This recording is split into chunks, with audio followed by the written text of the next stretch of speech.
Creo que para nadie es una sorpresa que el Chapo Guzmán, cuando llegó a la corte, a donde se le está siguiendo el juicio por tantos delitos, llegó ya con una sentencia encima.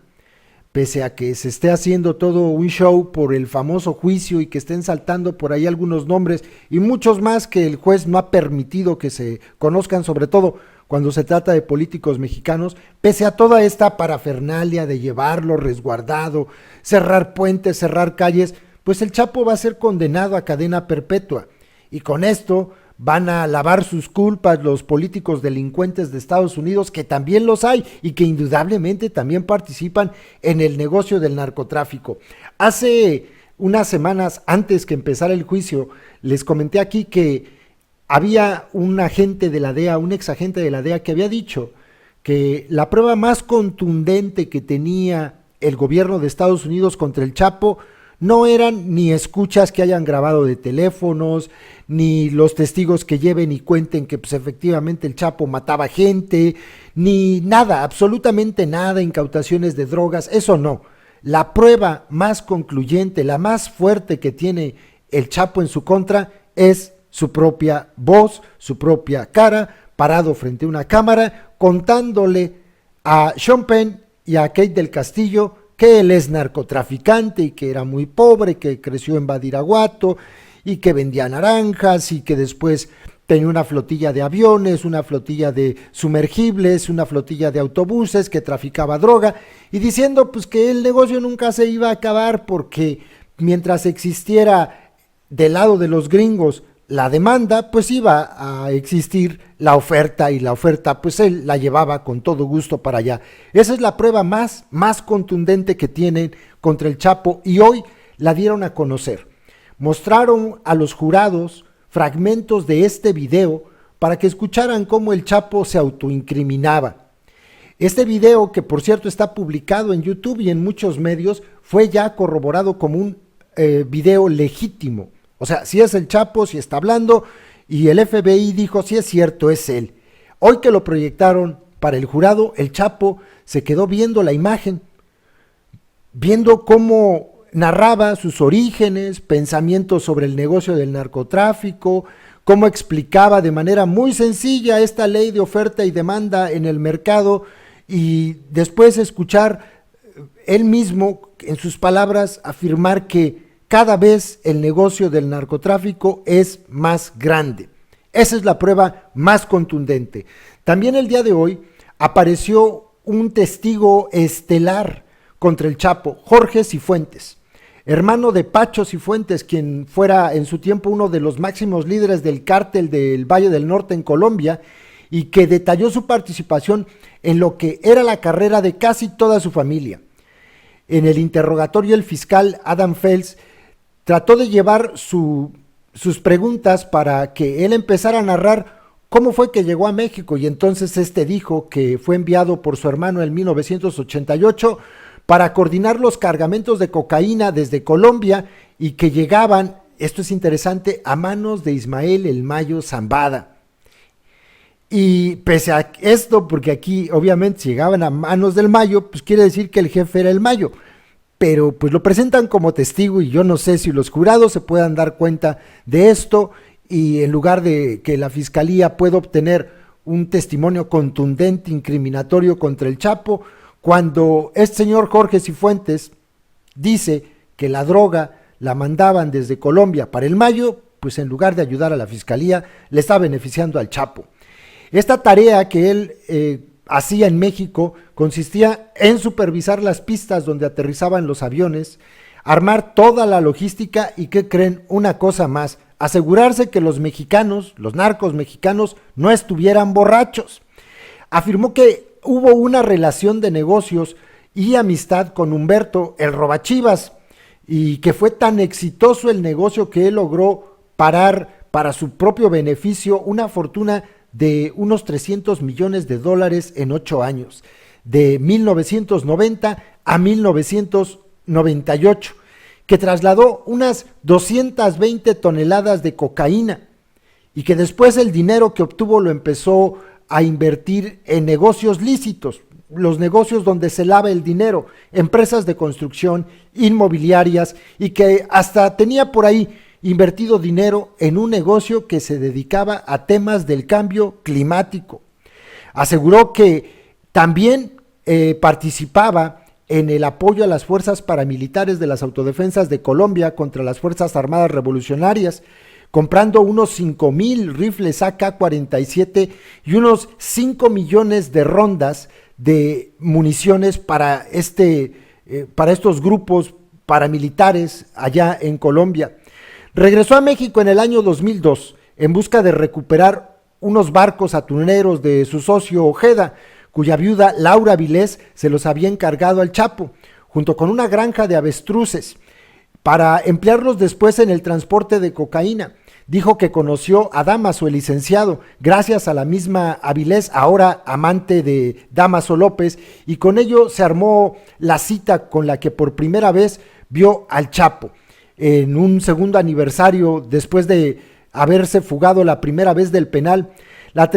Esta trayectoria delictiva que él describe concluyó cuando fue arrestado en Venezuela en el año 2012 y extraditado a Estados Unidos.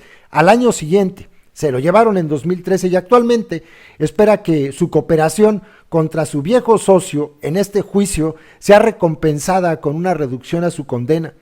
La historia de esa relación continuará en la sesión del día de mañana. Mañana van a seguir preguntándole a él. Hay otros detalles de lo que dijo este señor que es bastante interesantes. Por ejemplo, dice que todo lo que los capos ganan, por lo regular, lo pierden en muy poco tiempo.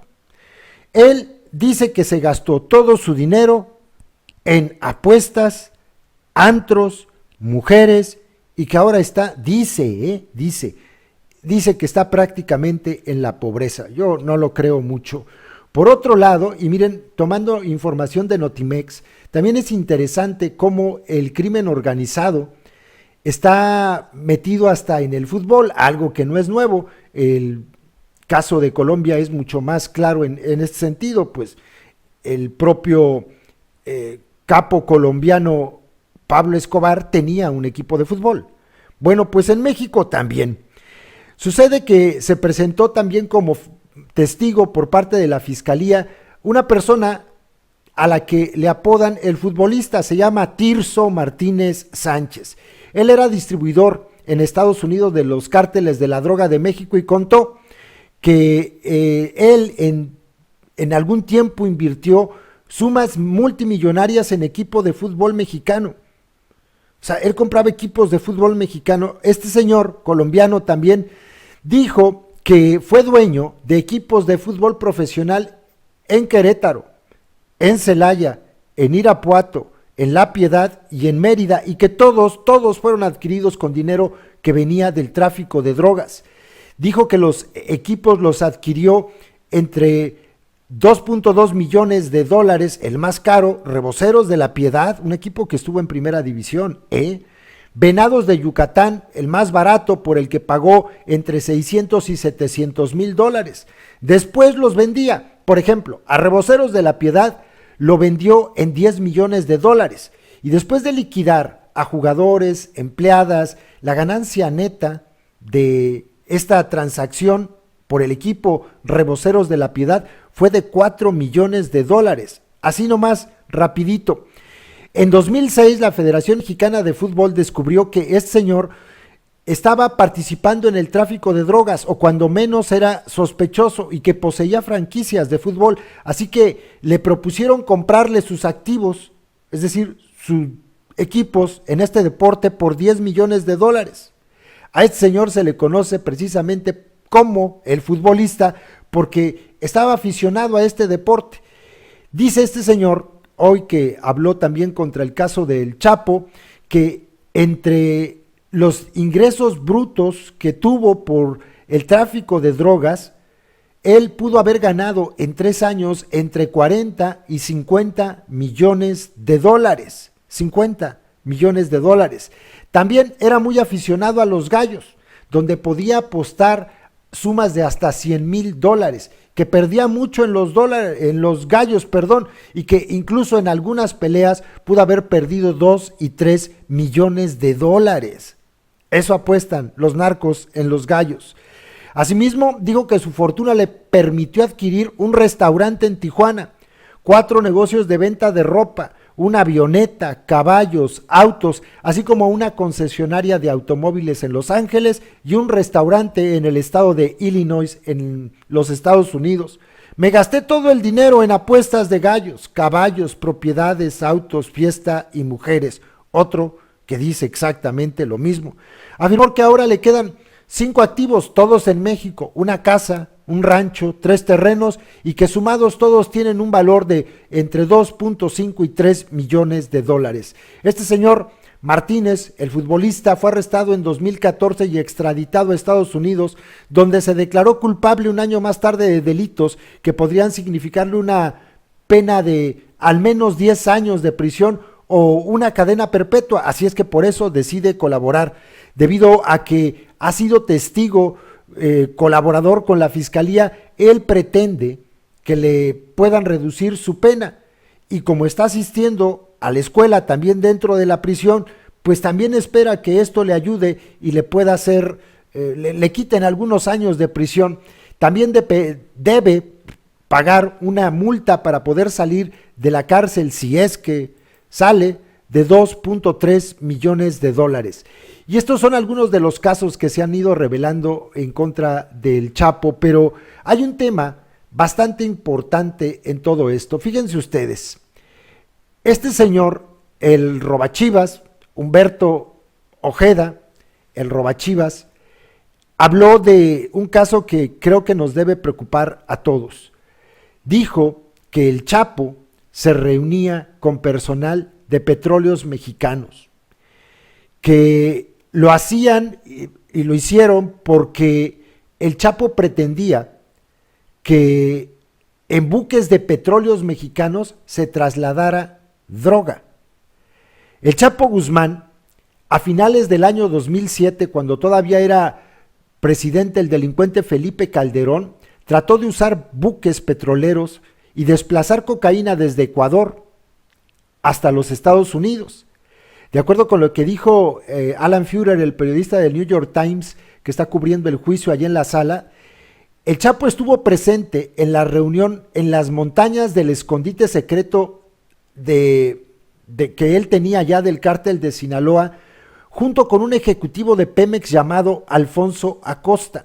También ahí estuvo en ese momento Damaso López, uno de los hombres del Chapo, y Jorge Milton Cifuentes, un traficante colombiano, y pagar unos 3 millones de dólares de fianza.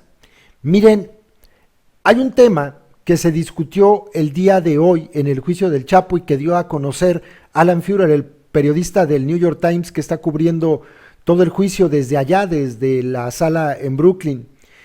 Esto fue lo que escribió el periodista Alan Führer hace un momento en su cuenta de Twitter. Estuvo presente en la reunión en las montañas del escondite secreto del Chapo un ejecutivo de Pemex llamado Alfonso Acosta. También allí estuvo Damaso López, uno de los hombres del Chapo, y Jorge Milton Cifuentes Villa, un traficante colombiano. ¿Por qué? Porque el Chapo trató de utilizar buques de Petróleos Mexicanos para desplazar cocaína desde el Ecuador, desde el país Ecuador, hasta Estados Unidos. El plan no funcionó. Al final, cuenta Alan Führer en su propia cuenta de Twitter, Cifuentes dijo que hubo varias reuniones para discutirlo. La idea fue propuesta por Vicente Zambada Niebla, hijo de El Mayo Zambada, el que era el socio principal del Chapo. Vicente fue el único, dijo Cifuentes, que tenía las conexiones con Pemex.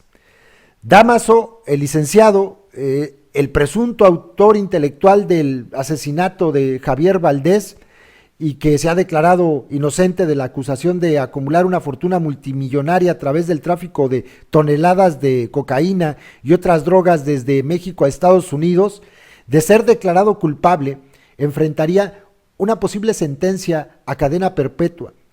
Esta es la quinta semana del juicio del Chapo allá en la Corte Federal de Brooklyn.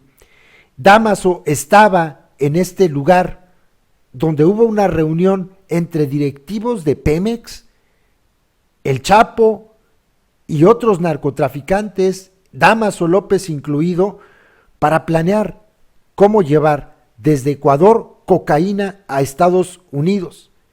El delincuente Cifuentes, que declaró el día de hoy, contó que el plan era trasladar la coca desde Ecuador dentro de los barcos petroleros de Pemex hacia una refinería mexicana.